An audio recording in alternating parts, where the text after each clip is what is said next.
કોંગ્રેસના પૂર્વ અધ્યક્ષ અને સાંસદ રાહુલ ગાંધીના જન્મદિવસની ભરૂચ જિલ્લા કોંગ્રેસ દ્વારા કેક કાપી ઉજવણી કરવામાં આવી હતી।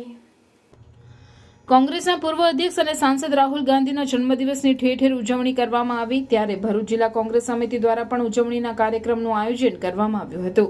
ભરૂચ જિલ્લા કોંગ્રેસ કાર્યાલય ખાતે કેક કાપી રાહુલ ગાંધીના જન્મદિવસની ઉજવણી કરવામાં આવી હતી। આ પ્રસંગે જિલ્લા કોંગ્રેસ પ્રમુખ રાજેન્દ્રસિંહ રાણા સહિતના આગેવાનો તેમજ કાર્યકરો ઉપસ્થિત રહ્યા હતા।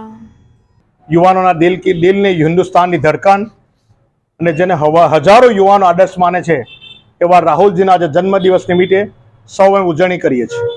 6000થી બી વધુ જો પદયાત્રા ચાલી ન્યાય માટે આ વર્લ્ડમાં ન્યાય યાત્રા માટે ન્યાયિક નેતા તરીકે જો પ્રસ્થાપિત થયા છે, ન્યાય માટે લડે છે, બિસ્કીટો માટે લડે છે, ખેડૂતો માટે લડે છે, જેનો અવાજ આજે બુલંદ થઈ સંસદમાં પહોંચેલા છે એવા અમારા યોદ્ધા અને પૂર્વ અધ્યક્ષ રાહુલજીને આજે જન્મદિવસ નિમિત્તે ખૂબ ખૂબ શુભેચ્છાઓ ભરૂચ જિલ્લા કોંગ્રેસ સમિતિ, શહેર સમિતિ વતી તમામ આગેવાનો વતી અમે શુભેચ્છા પાઠવીએ છીએ।